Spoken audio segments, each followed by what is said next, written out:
It's 7 p.m. here in Ventnor City, New Jersey, and our nation's capital, Washington, D.C. And this is Saturday night with CarEdge for Saturday, March 16th, with your hosts, me, Ray, dressed like it's still friggin' winter at the seashore, and Zach, who seems to have acquired a brand new t-shirt, ladies and gentlemen.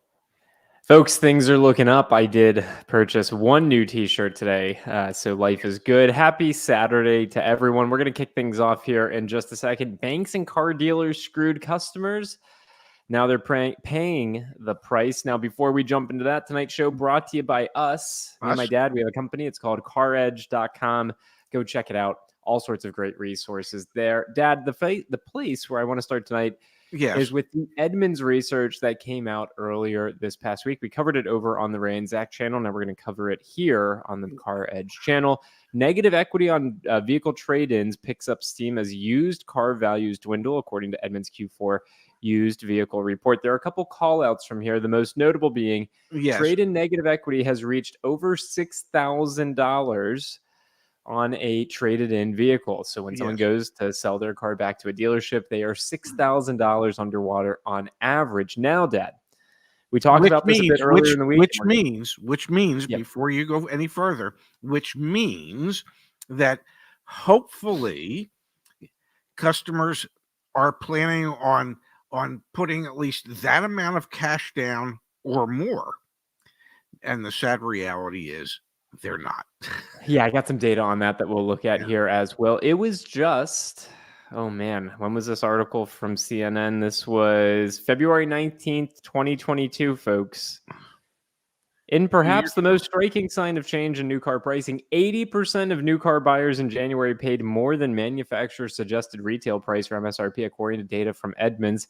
You can go to other data sources that look at April of that year, and they say 34% of consumers were paying over MSRP. No matter how you look at the data, Dad, customers in 2022 and in 2023 paid over MSRP for new cars, and then we find ourselves now with customers owing typically $6,000 more than what their car is worth when they go to trade it in to get a new vehicle. Banks enabled this, car dealers participated in it, and consumers at the end of the day are the ones responsible. But this is what's now causing friction in the car market. The consumers are the ones. I mean, the bank had to approve the loan. The dealer had to ask for all the money. But ultimately, it was the customers that approved it. They were the ones that had agreed to it. Had customers not agreed to it, then dealer, the market sets the price. What do I mean by that? If people are clamoring to buy something and they're willing to pay more than what the manufacturer suggested retail price is, then the dealer would be foolish not to ask for it. It's up to the customer not to pay it. I'll cite one of the most famous examples of that we've seen, I don't know, in the last 3 weeks. Cybertruck Founders Edition has a list price of around $120,000, $102,000, something like that. Somewhere between $102,000 and $120,000. We know a couple weeks ago that one sold at the auction for $244,000 to a Porsche dealer in Florida, who then put it on their website at $289,900, and within 2 days it was no longer on their website. So, what at that moment in time, what was the market for a Cybertruck? About $290,000.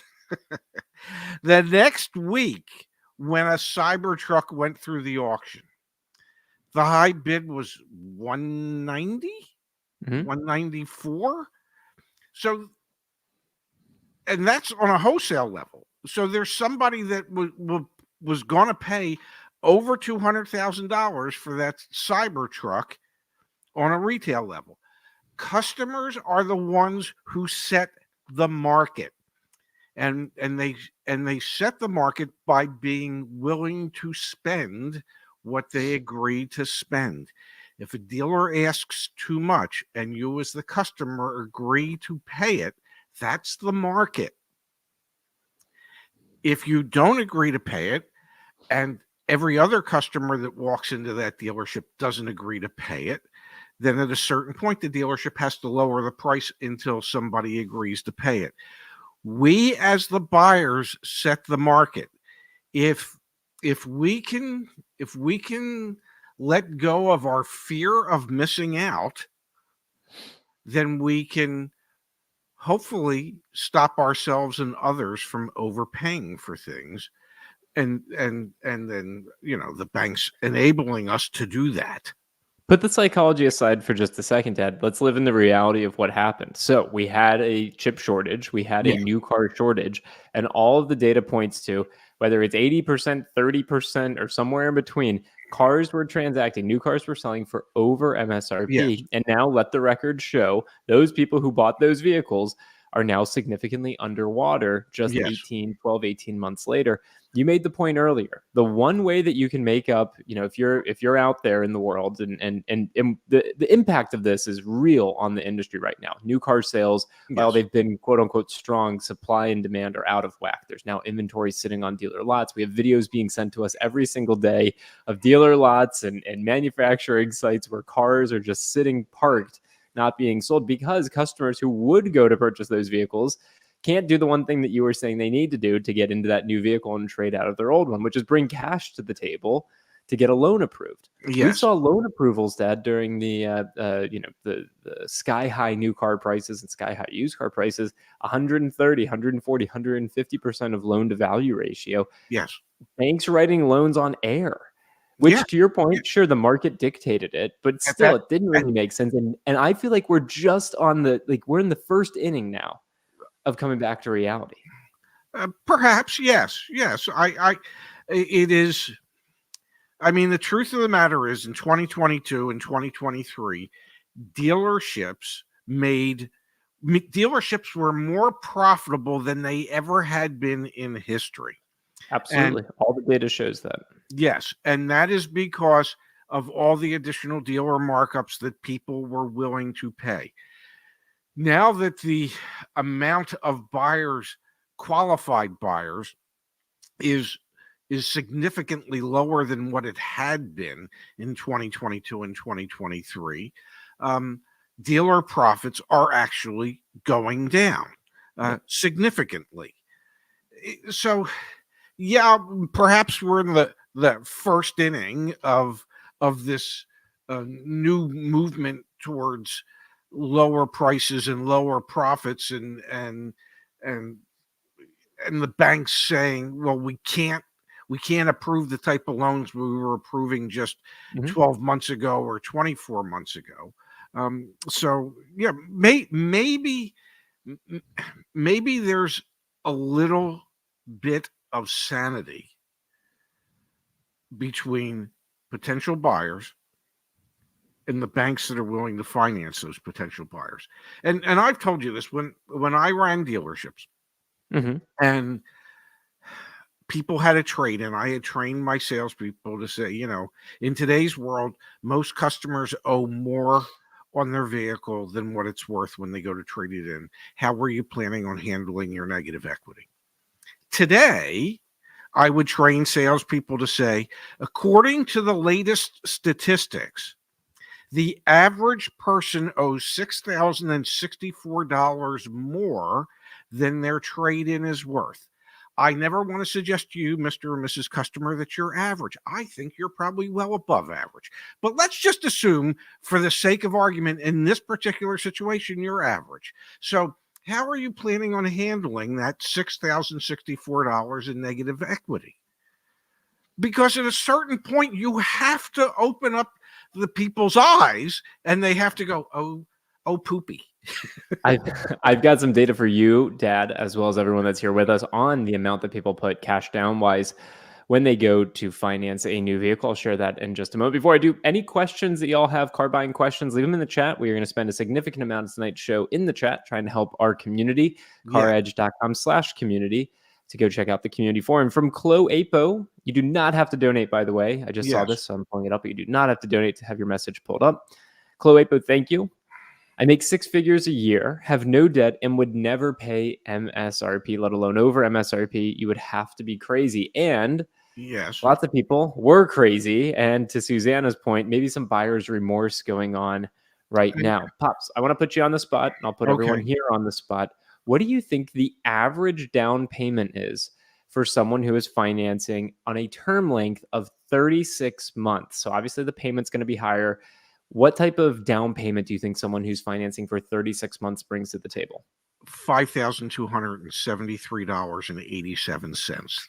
All right, folks, put some guesses in the chat. My dad's is $5,273.87. Yeah. All right, we've got some guesses here, 15K, 10K. We need some guesses. Guesses on what a 36-month loan term customer brings as a down payment. Now, Dad, go on the other end of the spectrum. Yes. 80 months. Someone who's financing for 80 months. Yeah. What do you think their down payment is? 80 months. Less than 1,000.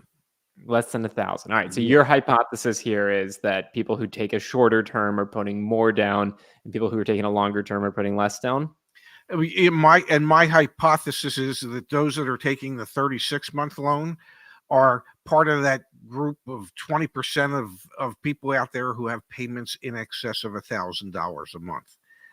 And those that are taking longer term loans, they're taking longer term loans because they don't have the money to put down, and they have to go with a longer term in order to get to I don't know what today is an average payment of $750 a month.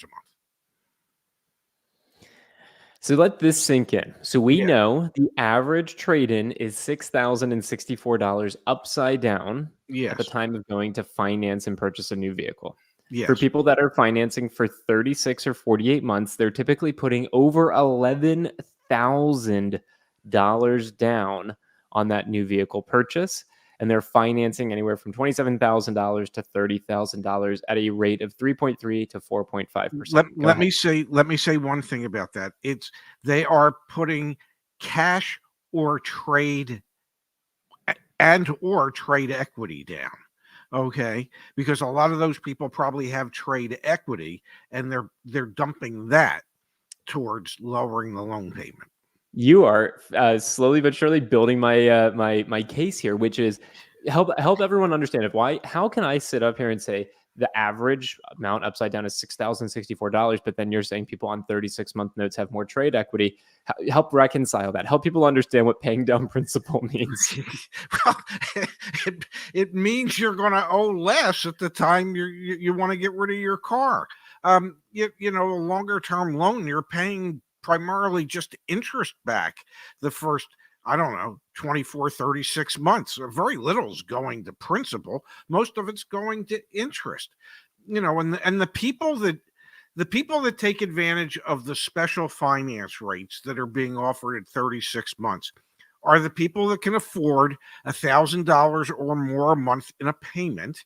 And they're typically people that either own their cars outright or have a significant amount of positive equity in their trades. People who take longer term loans take them because traditionally they have little or no equity, or in many cases $6,000 or more of negative equity, and little or no cash down. So then let's look at let's look at this. Those people that are taking out on average an 80.7 month term. This data is from, I know our faces are blocking it. Give me let me move us so you can see this. Comes from Edmunds. Yeah. This data comes from Edmunds. There you go. You can see it in the bottom left corner. They are putting $3,989 down. They are then financing $46,513 at a 9.3% APR. Would you mind, Dad? Can we jump over here? Let's go to our handy dandy auto loan calculator. Yeah. And let's start plugging in some numbers. Yes. Let's start looking at this, because this is where it becomes insanity very quickly. So we'll do a 36-month note, and they were financing $28,000. Okay. Well, I'm going to put the down payment was, what Well, you was it, can put the 11? down payment as zero because they were financing $28,000. Yeah. Yeah. But let's then do this as 39. Okay, you could do that. 36. If we jump back over to the screenshot here, it was a 3.3% APR Yeah, on in average. February. Yeah. 3.3. We'll say it's new. We'll leave everything the same. Include all the fees in the loan, sure.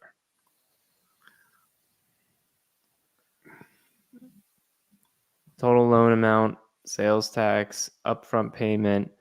You're paying $1,740. 5% of your loan is going towards interest. 5%? No. 5%. Why would it be 5% if it's only 3.3% interest? Because we put the taxes and fees in there. Oh, gotcha. Okay. Okay. So we've got $1,700 going. So let's just do apples to apples. So let's jump back to this data from Edmunds. Yeah.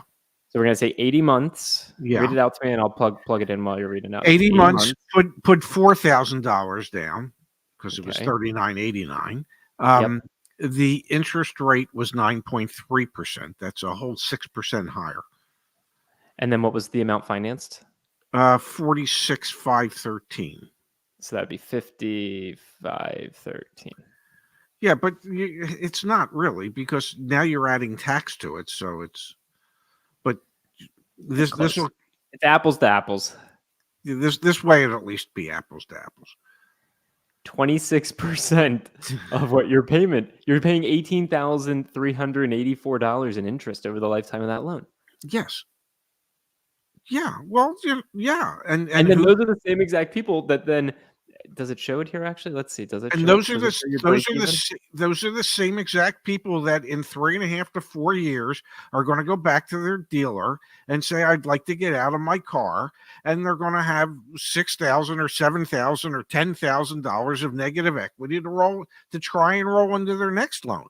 The only good news for those folks is that, I don't know, 3 or 4 years from now, interest rates will have come down again to some degree, because the Fed is the anticipation is that the Fed's going to lower rates sometime this year.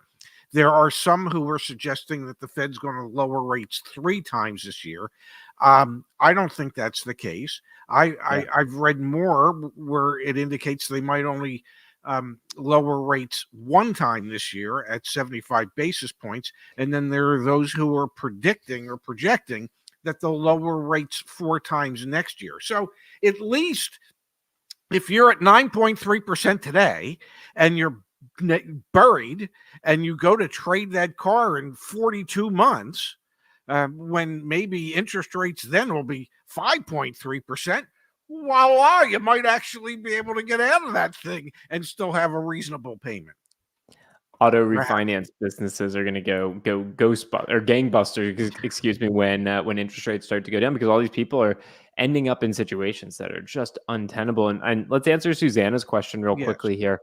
Why does your APR get higher the longer the loan? That's kind of weird to me, because you're higher risk. Yes, higher risk customer. That's why there's higher APR, which sucks, because you just see how these people get buried. And then I think, to be very clear, that's what's actually now starting to harm the industry at large. We see dealer inventory starting to build up materially. And that's a mixture of the prices got way too high and customers can't get approved on a new auto loan, and they're bringing $6,000 in negative equity to the table when they do try and get approved. That's why it's banks and dealers screwed customers. And the reason that they're paying the price is because would-be return customers literally just can't get approved. Just absolutely, and then can't justify to themselves what that new monthly payment is. Yeah, the longer the term, the greater the risk for the lending institution.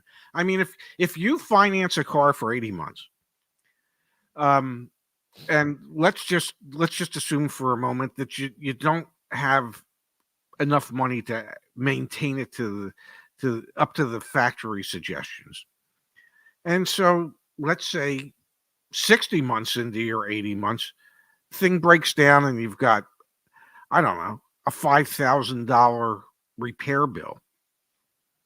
You're going to keep making your car payment, or are you just going to dump that car?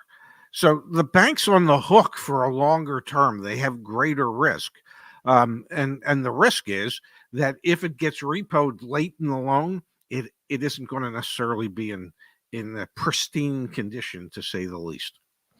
Speaking of which, we know auto loan default rates and delinquency rates are through the roof. Repo rates have not kept up and are not through the roof. And that's a function of not enough repo agents in the United States of America to actually take on all of the repossessed vehicles. That's been documented in a lot of the industry journals that we read. Ryan, thank you for the kind contribution. I'm buying a new Toyota 4Runner, but I've come across blogs discussing Toyota's paint peeling issue for white/blizzard pearl. Has this issue been fixed? Have you heard anything about wind chill pearl? I have no insight to this, Ryan. I doubt my dad does either. We've got a Toyota dealer in our network. We're talking to a few more. I could send a message to the general manager over there after tonight's show, and I'll ask Ryan. But then I need your email so that I can email you a response. And the other thing is, I mean, I am sure there are some Toyota forums out there. Get on those. You could Toyota probably even ask on our forum. I bet you could find someone. And I was going to say, go to our customer forum and ask, because I don't know, there's 40,000 people that are in our community helping each other every day. So there would be people there that would have more insight into that as to whether or not it's a real issue than Zachary. Yeah, Ryan, though, my email is Zach, Z-A-C-H, @CarEdge.com. Email me, and then I can reply back to you. I'll message Tyler, the GM, and see if I can get any insight on this. I don't know if he'll have any, but that's the least I can do. Let's keep moving and grooving here, Pops. I'm going to come here to Chris. Okay. You know who else you could email, perhaps? Marcello. Oh, yeah. I absolutely could. Marcello from Maple Toyota up in Canada. Yes. Check out his YouTube channel here. Toyota World is Marcello's channel. Chris, thank you for the kind contribution. And then, Dad, I've got another chart I want to show you. Okay. I live in Southern California, and I'm in the market for a 2024 Lexus LX F Sport. I would like to pay cash and wanted to know how much off of the car I can realistically ask for. Let me look on the CarEdge website while you're sharing any input you might have, Dad. Let me pull up and see if my input would be I have no earthly idea. So that's another one where I would go to our community and post that question in the community. It costs nothing to become a community member and be able to use the community forum. Other than you have to provide. Well, here's what I'm doing, Dad. I'm just going to jump in. Here's what I'm doing. I'm going to the car search. Yes. And I just put in new 2024 Lexus LX, not even the F Sport trim. There are only 709 for sale nationwide, Chris. Yeah, but I don't think we need to be experts on this one. Well, so yeah, probably nothing. Yeah, and they're expensive. Here's an F Sport. Let's see, how many F Sports are there? Let me go trim. F Sport. There are currently for sale nationwide 207. You know what? And it's the same price as a Jeep Grand Wagoneer and a better value, even at the same price. If you can get one of these at MSRP, I think you're doing okay. Yeah. Yeah, let's see. How many Toyota dealers are there in the country? There you go. Our algorithm says discount unlikely. How many Toyota dealers? Yeah. 1,200? 1,500. So there isn't even one for every dealer. I'm sorry, Chris, but you're paying MSRP for that bad boy. But that is a hell of a car, obviously, at 112. That's now Igor says you should be able to get 10% off MSRP on an LX F Sport. Maybe. I don't know. I'm just looking. I haven't. I'm just looking at the numbers. If there's only 200 of them nationwide, that gives me some pause to think that you could. I would think the market on those would be relatively strong, and that those would be the potential type of vehicles that people are willing to pay more than MSRP for. And as Space says, only Igor can do it. Hey, go to the community forum, post there. I think that's a fantastic suggestion, and I think you're really onto something with that. Then let's keep going through the chat here for just a moment, and then I want to show you that chart we have from Softball by Fat. That sounds like me. That sounds like you're describing me. Okay, Look at the size of this noggin. I mean, if that doesn't look like a softball, I don't know what does. And I can tell you, I got a body by fat. I'm just saying. Okay. You could read this one. Okay. Thank you for all the knowledge your team gives out and helps the people. Keep up the great work. Well, we're trying. Well, thank you, and thank you very kindly. That was very sweet of you. Now we can buy some. Now we can buy some pizza or something. And, yeah. Keep working on. Yeah. I Anyway, all right. I think I'll swing by Florida Cold Cuts tomorrow and pick some stuff up. With that from David. Thank you, Yes. David. Very kind. We appreciate the David. contributions. Great service you guys provide. I've got a 2001 Honda Accord with a 250,000+ miles on it that finally bit the dust. Kilometers. It's got kilometers.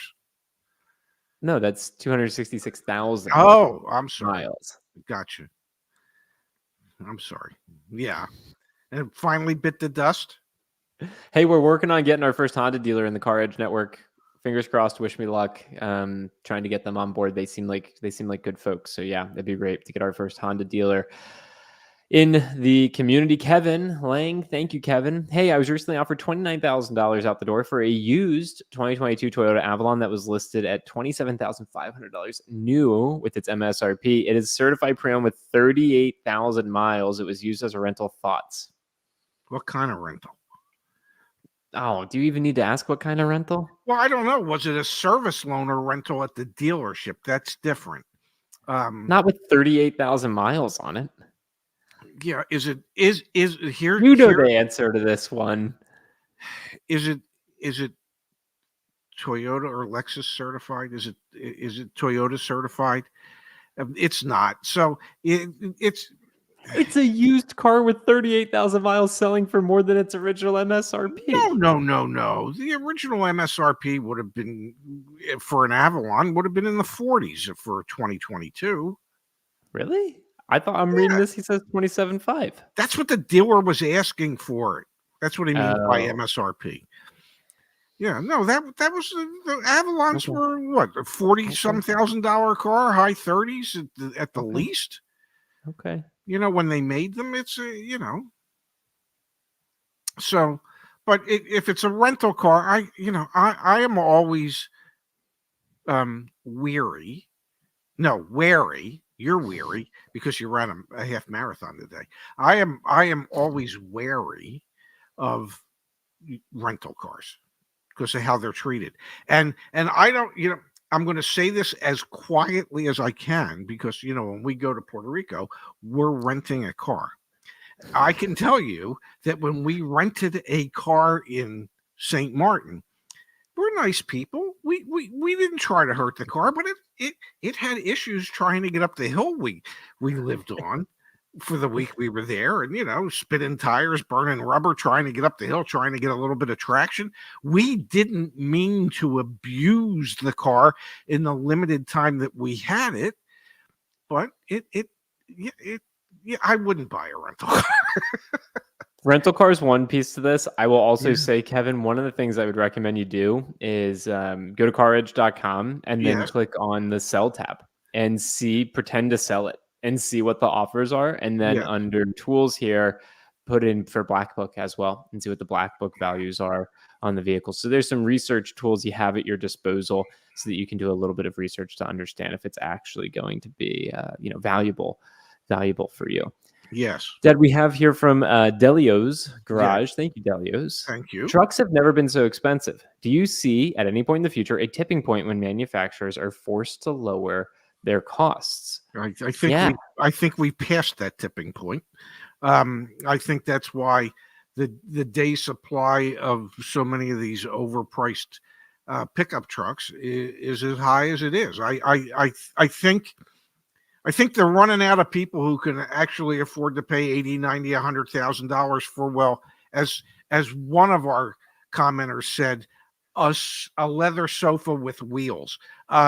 It's just, that's a lot of damn money for a pickup. And I've seen the comments because what I was talking about yesterday about, really reasonably priced honest to God work trucks, uh, yeah, I mean, people that need work trucks are beside themselves because of the prices of them. So I honestly believe in my heart of hearts that we have gone past that tipping point, and I think either manufacturers will start building more of the less expensive pickup trucks, and I think manufacturers will begin to offer greater incentives to move the terribly overpriced pickup trucks that they have. That's my I could and I could be 100% wrong. I mean, I just think say it. you're I think you're going to be spot on. We've already seen incentives for expensive new cars go up significantly from their all-time lows, which were maybe 6, 7, 8 months ago now. So every single month we're seeing incentives go up, and we're actually seeing the average transaction price for new cars Prices go come down. down. Yes. And that's a function of dealers taking shorter deals, so selling cars at lower prices, and incentives from automakers. So we are absolutely at a point of a tipping point. Now, one of the drivers for that, Ted, is the Yes. fact that more and more consumers cannot get approved for those auto loans. I wanted to show you a chart that I found scary. This comes Okay. from Bloomberg, and this was reported in Auto Finance News. Interest payments by U.S. households, you've mortgage payments and non-mortgage payments. What do you see when you look at this chart? Oh my God, non-mortgage payments are more than mortgage payments for interest. Oh my God. For the So, first time ever. yeah. What do you think And that's so attributable to? this is the type of stuff you look at, and then you read about how, credit unions, banks, captive lenders are getting tighter on who they approve for auto loans. And then you look at, I was just playing around on the car search while you were answering that other question, $75,000 Ford F-150s that we think you should be able to negotiate $6,300 off of. Yeah, because they can't get people approved for them. When I saw this, it's like, no wonder you and I have been able to make YouTube videos for like 3-4 years, man. It's like the times that we've been operating in are It's so volatile. it is if that chart doesn't scare you, then nothing will. If credit card debt, automotive debt, boat debt, motorcycle debt, RV debt, whatever, if all that debt, all those interest payments on that debt are higher than your housing debt, well, we have crossed a Rubicon that we can't come back from. That's an That SAT is, word right there. oh, well, yeah. I mean, and that was my homage to Jeep and their Rubicons. Uh, but there's in the 80s there was a thing called trickle down economics, and in the 80s is when deficit spending really became the fashionable thing for the government. And I mean, the federal government was in the deficit spending very heavily. And I remember looking at your mother, my wife, and saying, hey, if it's good enough for the government, it should be good enough for us. Okay. Except the government can keep printing money. Us, we can't. And so when we cross that Rubicon into thinking that, well, if deficit spending, if it's good enough for the government, it's good enough for us. No, that's a fool's gold. It's not. And it's not something that is even remotely sustainable. So that is one of the scariest stats you've ever shared with me on the show. It really is time for we as a people to wake up, Definitely, and man. take personal Definitely. responsibility and say, you know what, if I can't pay cash for something, I'm not buying the damn thing. And then think back to the space, obviously, that we live in, which is auto. Yes. I mean, we were joking, but it was like stimulus check ballers was like the thing, right? Yeah, Like we saw, yeah. I don't have it queued up for tonight, but there was some data that showed like, what was it? It was about like Gen Z, younger customers buying like a higher proportion of luxury cars and having Yeah, a because the higher proportion government of gave them some $1,000. money and Oh, said, and "Here, wasn't go it? spend it." There was research on like percentage of monthly income going towards car payments broken down by generation. It was the Yeah, younger generations were spending a higher proportion. And then you look at and but that's the same generation. Let's be clear, that's also gotten Affirm and Klarna and never actually pay for anything because you can pay it off in microtrans. And then you get with this, and then you they get were with but no one but can get approved for an auto loan. but they were able to do it because, well, they were still living at their parents' house. Okay. They weren't worried about the mortgage. Their payments were paying the mortgage. They were still living in their room that they grew up in as a kid. Okay. Hey, and I want to say no shame to that. When my mom got sick and I dropped out of college, where did Yeah. I move home to? I stayed at home and I lived with y'all for what, 3 years? Okay. But that's different. That's I was a baller. let me ask you a question. After your mother No, I died and I sold the house, what did you do? You bought a house. You lived somewhere. Okay. Uh, I mean, you know, you wouldn't have taken the government handouts that everybody was getting to keep the economy going during COVID and said, "Oh yeah, I think I need to buy a BMW M5 Series M edition." No, you wouldn't have been doing that. But to be clear, that's what a lot of folks are doing, which has led us to just if for I those of you get that that. didn't for those of you that weren't here at the beginning of tonight's show, this is where we started out, was reflecting on the fact that depending on your data source, somewhere between 30 to 80% of new cars sold during the height of the chip shortage and the new car shortage were selling over manufacturer suggested retail price. Yes. Then and we didn't even touch on the fact that this was the same exact time that the automakers were coming out and chastising their dealers with memos saying, Oh yeah. stop selling over Oh, you MSRP. shouldn't do Stop that. selling over You should, yeah, MSRP. you shouldn't do that. And You shouldn't literally, do that. some dealers took those memos and sent them to toilet paper companies for customized toilet paper that had those memos on them. So every time they wiped their tuchus, they could basically tell the manufacturer, here's what your memo's good for. Okay. And then Yeah.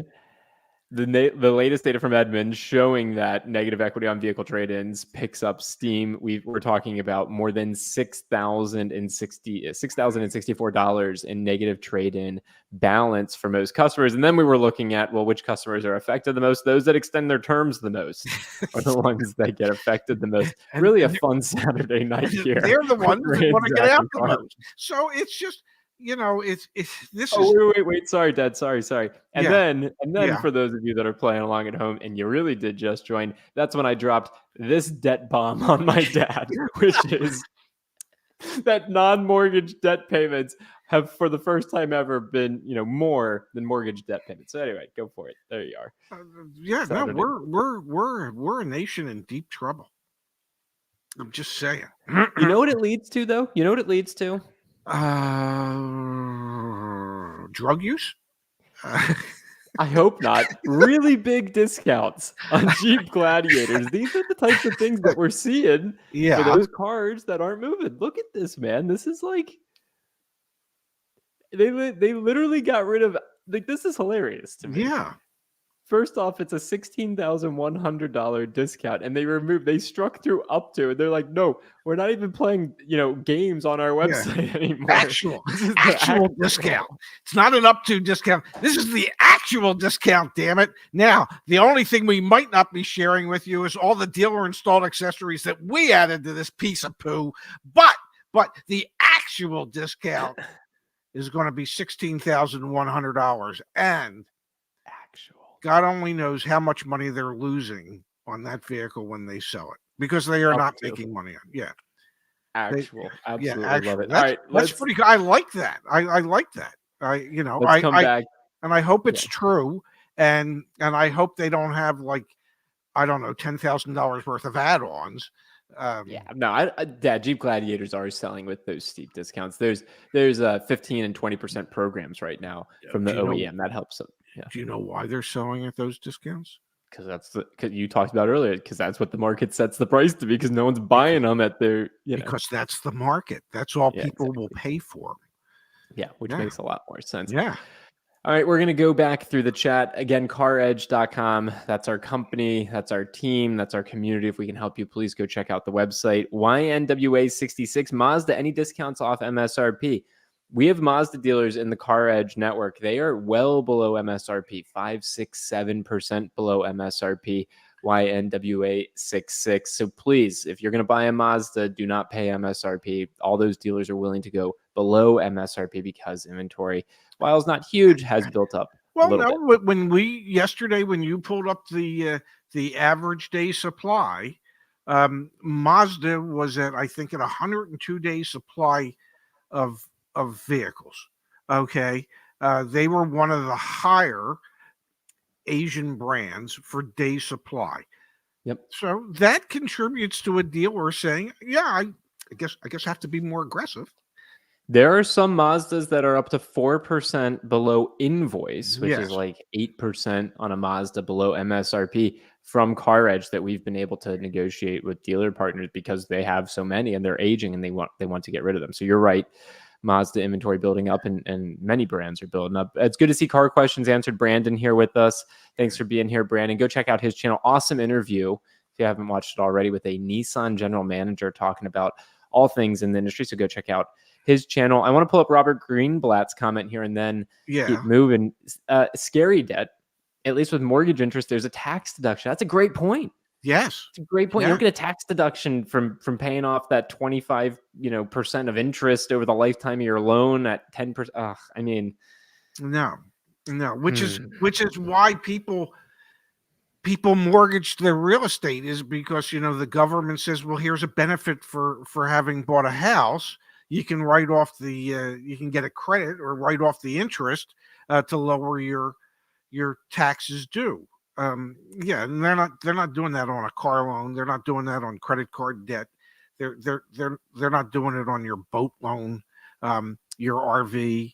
They ain't doing it on it. Yeah. So and the reality of the situation, and I don't know for how much longer, maybe Robert can address this, is houses are typically considered almost an investment, in the sense that traditionally they have continued to go up in value. They have appreciated. There's typically appreciation year over year over year. We run into some, like during the Great Recession, where obviously there were a metric ton of people who were significantly upside down on their mortgages, and they walked away from their houses.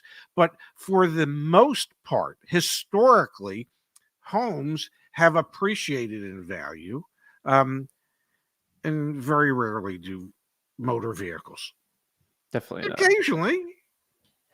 From Robert here, Dad. Thank you, Robert. Thank you, Robert. I recently went to help my daughter look for a Jeep at a Huntington Beach dealer and noticed that all the used Jeep Wranglers had a $4,985 markup for carpet protection, etc. Unbelievable. Robert, thank you for the contribution. And Yes. you shared one earlier as well. I will simply say this, Dad. I was helping someone. I'm in a WeWork right now in Washington, D.C. That's like where I have my office. Our neighbor, if y'all were here with me, it was right there. My neighbor, a really, really nice woman named Kia, she was buying a used car. She shared her OTD with me so I could look it over. Crap on it, man. The one that was the most egregious was the $895 destination fee on a used car. That's the same crap that Robert's talking about right Yes. here with, Yes. it's I'm wondering, dealer. there was, people are going to laugh when I say this, but there was a special edition Mini that came out, the Goodwood. Okay. Where are you going with this? Where are you going with this? Where are you going? Not where you think I'm going. And Okay. it was an homage to Rolls-Royce. The Goodwood that's the plant, I believe, the Rolls-Royce plant. Oh, And okay. literally It came with cashmere carpet mats. They were $1,000 for the mats. And the only reason I know that is because on one of our Goodwoods, we put the sticky plastic on top of it to protect them. And when you pulled the sticky plastic off, it kind of pulled a lot of the cashmere, so we had to replace it. So for $5,000, they must have been, for carpets, they must have been redoing your entire home. I would think. Exactly. In a freaking Jeep Gladiator. Get out of here, when are you sending the people over from Empire Floors to measure? From J Nope, thank you. Going through a 2018 Nissan Titan buyback and thinking of getting a 2024 Dodge 1500 Laramie or Rebel. Thoughts? You'll be able to get a nice big discount off of MSRP. J Nope. So I mean, if that's a vehicle that interests you, the Ram 1500 Laramie or Rebel, I know with some of the deals we've been doing recently there, I mean, you're getting 15-20% off just from the OEM plus dealer discount. So the price becomes way more attractive at that point. But you've got to remember, Ram prices over the past 5 years have gone up about 50%.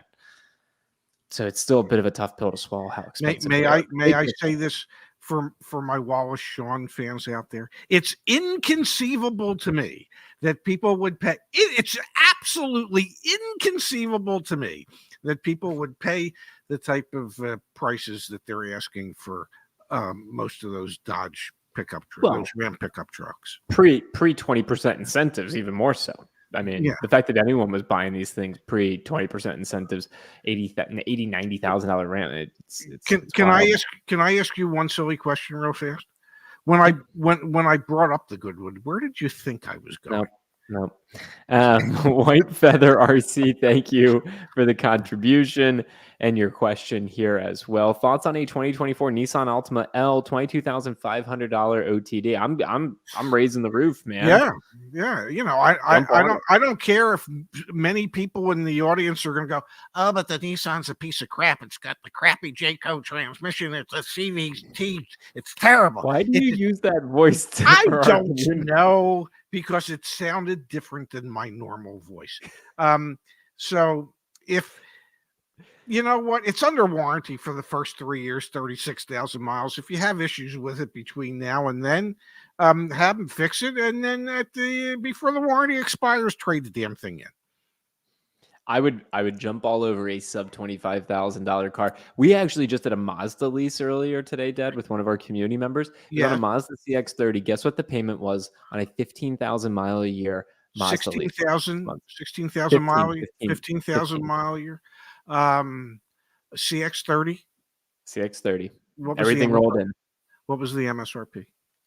Yeah, it was sub $30,000. Like so the payment was with everything rolled in $349.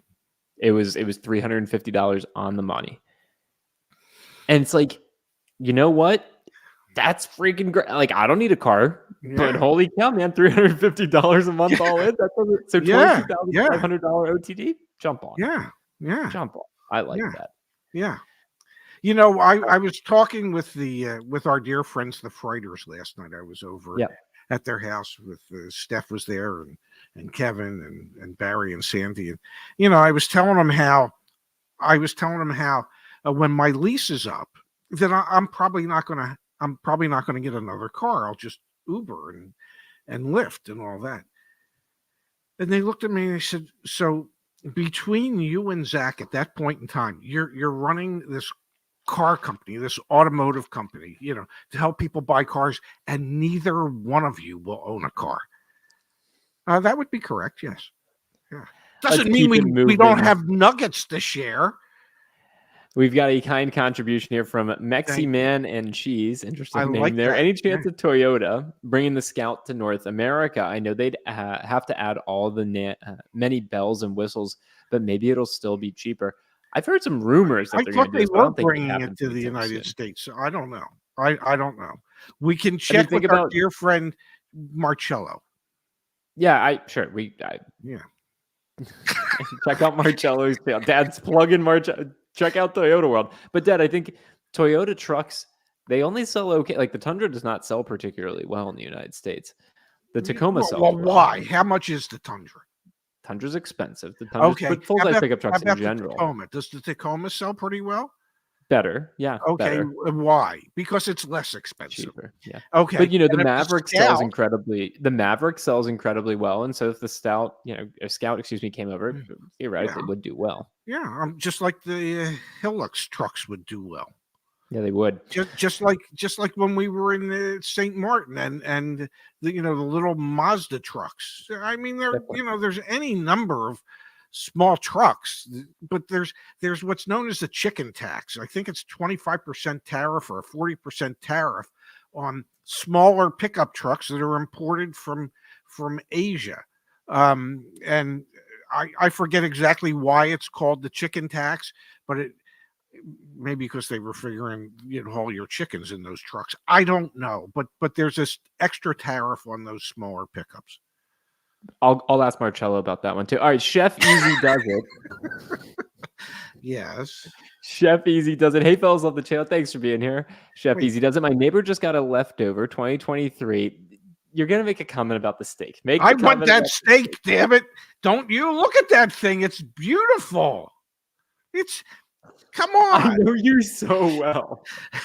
I saw the look on your face as I was reading the comment. I knew you were going to say something about this. Look at it. It's perfectly cooked. Look, it's got a little bit of char on the outside. I mean, it looks absolutely delicious.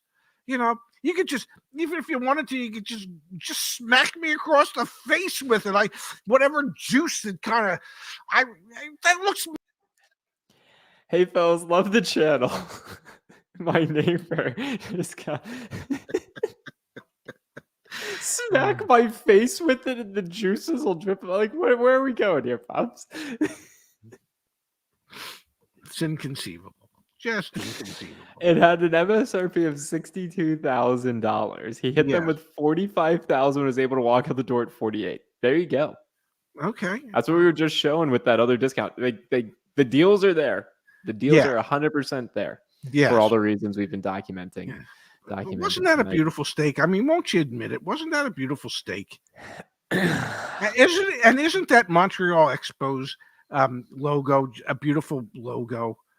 And haven't we seen that very logo every year when we've been in Montreal? Timeless logo.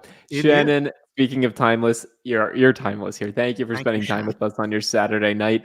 I see these personal finance issues at work. Ooh, interesting. Folks that should be hiring but can't afford to. Also, it's an issue of golden handcuffs and keeping up with the Joneses. Great show tonight. The keeping up with the Joneses is 100% what you talk about time and time again, Dad. I believe golden handcuffs came with that special edition Mini. I'm not 100% certain though. You are something else.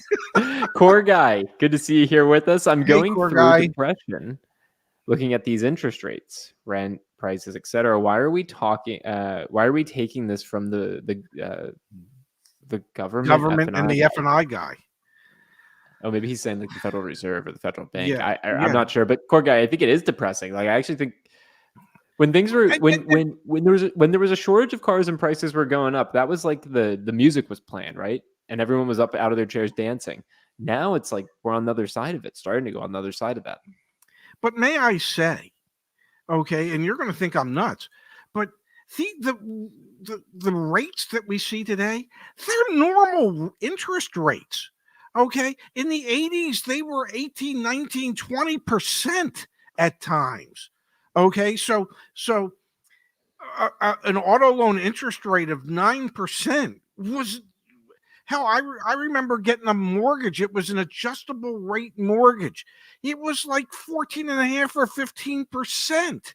Okay. Car loans were ridiculous. So even though we think interest rates are high, and they are relative to where they had been for the longest period of time after the Great Recession, they are still relatively low, historically speaking. Yeah. So, when I can tell you, like in the 80s, you could have a money market account, okay, that was paying you 11, 12% interest annually. Okay, today you could get a savings account at Bank of America that'll pay you what, 0.75 point. You got to get a better savings account than that. But yeah, I know what you're saying. Yes, it's I all hear what you're saying. relative. It's all, It is.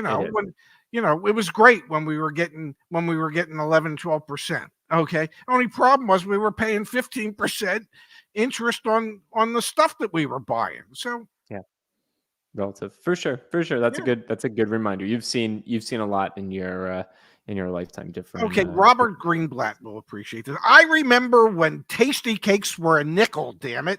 Okay, when I was in school and you could buy a tasty cake junior. Tasty cakes are a type of cake that's popular in the Philadelphia area. And a junior was the cupcakes. They were 3 for a nickel. Okay? Today they're like 3 for $3.50 or $5, whatever the hell they are. You know, everything's gone up in price. You could take a date to a movie in the 80s. Cost you, like, for the two of you, $8. Okay, what's it cost today to go to the movies? 20 for the two of you? You've been to the movies. I can't afford to go to the movies. Come on, let's keep it moving. You sound like a Seinfeld episode or something. All right, from Shriyash. Thank you, Shriyash. Plan to buy a Toyota RAV4 hybrid all-wheel drive limited with packages for approximately $50,000, including taxes. Should I consider buying a Lincoln Corsair if a budget is around $50,000? How's the Corsair? No, absolutely not. Okay, here, let's start.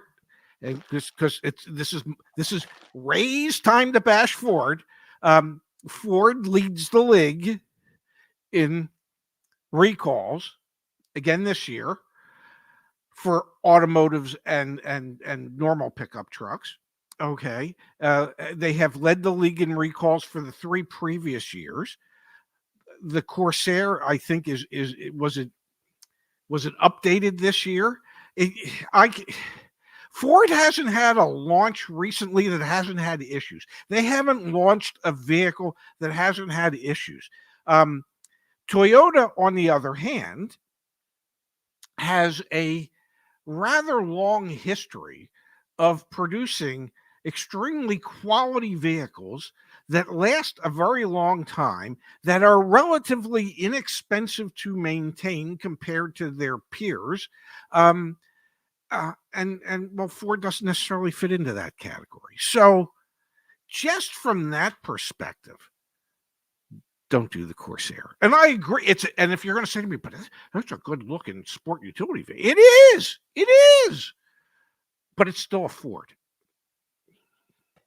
Point taken. There you go. Yeah. Hopefully what do you think the odds are that Ford would ever want to sponsor our shows after this? No comment. We've got here from JWZ. Yeah. Thank you, sir or ma'am. Thank you. Thanks for your invaluable insight into informed car buying. 100%. That's what we do back at CarEdge.com. It's all about informed car buying. A friend just picked up a new 2023 Ford F-150, almost $80,000. I bought him a Faraday box for the keys. Jeez. One way to protect them. Yes. Oh, man. And then here from Keep It Moving. I'll probably go off the screen for this one as well. Thank you for the contribution. Thoughts on a 2016 BMW X1 with 117,000 miles on it for $12,500? Give me 1 second. You can stay on the screen. I was just going to say that's your starting price. Okay, that might be what you're buying it for. You can expect to spend another $12,500 probably during the course of the year. Keep that damn thing running.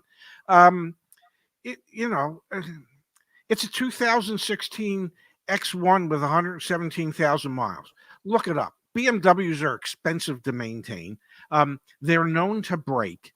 Most people that own BMWs are on a first name basis with their service advisors because they see them so frequently. So just and I'm not. And BMW makes a great car, and I would either own one or lease one, as long as it was under factory warranty. But once that warranty runs out, they're expensive. They are expensive to maintain. If you were to go to CarEdge and click on warranty and plug that vehicle in to see how much a warranty would cost you. No, this is gonna be scary, man. Yeah, I'm nervous. I would suggest to you that you have padding all around you for when you fall to the floor and you don't crack your head open, because it's going to be expensive. So this is an interesting way to get a I thought thought I'd get the process. plug in for our, if you wanted to, and believe me, we sell it cheaper than anybody does. So there you go. So that's four. So let's actually do a quick experiment here. This is a good Yeah. way to get like a proxy for how expensive it is to own a vehicle. So this is a Yes. 2016 BMW X1 Yes. with between 108 and 120,000 miles on it. Yes. The longest term coverage would be for 4 years and 48,000 additional miles, and that is $4,000. Okay, so now Yeah. let's look. Yeah. Let's make changes. Okay. So instead of doing a 2016 BMW, why don't we do? Why don't you do like a Subaru Forester?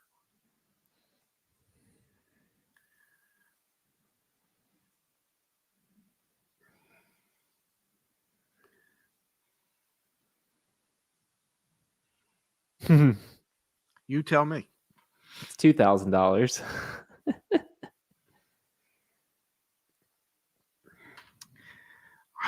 I rest my case, Your Honor. Hey, while I've actually got the website pulled up for just a second here, folks, if we can help you out, check out the CarEdge services, CarEdge Concierge, consultation calls with our team, get access to all the data that we look at to help folks negotiate car deals, or CarEdge Coach. We've got an incredible team. I love our coach page. You can listen to some success stories and understand exactly what our team does to help you navigate the car buying process. If you are looking to purchase a vehicle through the CarEdge network, never even go to a car dealership, just share with us what vehicle you're interested in, or look at the specials that we have back on the homepage of CarEdge.com. Super proud of that. I want to end tonight's show with this message from Abbey Road. I absolutely refuse to keep up with anybody. Love your life, live your best life. I think that is great advice. Those are no truer words have ever been spoken. Okay, those are words to live by. Before we go, so I got a series of texts this morning. If I may, I'd like to share some of them. I have to pull them up on my phone. You're good. I'm good. You'll vamp while I'm pulling up my texts. Yeah, you're good. I think I know what you're doing, which I very much appreciate. Okay, so I get the first text was, it's a picture of the rock and roll marathon in Washington, D.C., waiting for Zach to finish. Not a bad view from the finish line. That was from Laura today. I said, it looks beautiful. How's his time? And she said, oh, looking good so far. He's on track for his goal. Should finish in about 15 or 20 minutes. And I said, asking about his time really makes me seem like a father, like the father of a runner. Who would have ever thought that? I certainly would have never figured that. And then I get some pictures of how he's doing, and that as Laura said, he just sped up. He's cooking with gas. I said. Did you see this, Dad? Did you see my? I pulled it up on the screen so you can see. Look at my mile splits, man. Look at those mile splits, ladies and gentlemen. I sped up at the end. Yes. And in the age group between 25 and 29, which happens to be the age group that Zach's in, because he's 28 and won't be 29 till July, there were 1,290 runners, and Zach finished 280th out of the 1,290. And to the point of the comment before, I wasn't competing against anyone else out there. I was competing against myself. Yes. Wasn't trying to keep up with anyone. And my goal was to finish in under an hour and 45 minutes. And you did by a few seconds. Finished in an hour and 44 minutes and 23 seconds. There you go. You had 37 seconds to spare. So congratulations to you, young man. Thank you, Dad. you set your mind to things, and your commitment to making stuff happen, and your heart and will to do whatever it takes is well, pretty damn impressive to me. And Thank you. I could not be prouder of you, for Even though taking I am on. a runner. Yeah, for and me wanting to know how's his time. Like, I really give a crap, but I do, because I'm proud of him. Thank you, It's like, now, truth of the matter is, I didn't go down to Washington D.C. to watch him take off or to watch him finish.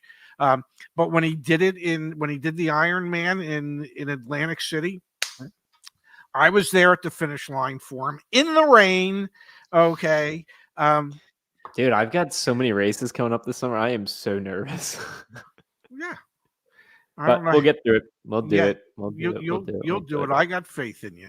We It's will, man. I'm gonna need some support. That's for sure. it's that full Iron Man that I'm worried about. The one where you're going to finish the day after you start. And I sure as hell hope the Bears don't get you up in Lake Placid. I'm scared about that one, dude. I'm Yeah. scared. I'm gonna go ride my bike for about 40, 50 miles tomorrow to try and prep for it. But anyway, all right. I love you. Thank you for spending time with me tonight, Dad. I am also tired, so I'm gonna go get some rest. If we did not address any of your questions tonight, folks, CarEdge.com/community is our community forum. My email is Zach, ZACH at CarEdge.com. Either I'll get back to you or I'll forward you along to someone on the team who can help. And if we can help you, let us help you. Thank you for being here. This is year 4 of us doing this stuff. It's really fun, really special. We appreciate it. It is indeed. Go home, get some rest, go relax. I love you, and I'm pretty sure I'll see you tomorrow, because you're going to want to film some videos for next week. So, still working 7 days a week. Damn it. But that's okay. Yeah, we like it. I love you. Catch you later. I love you too, handsome. Have a good night. Thanks. Yep.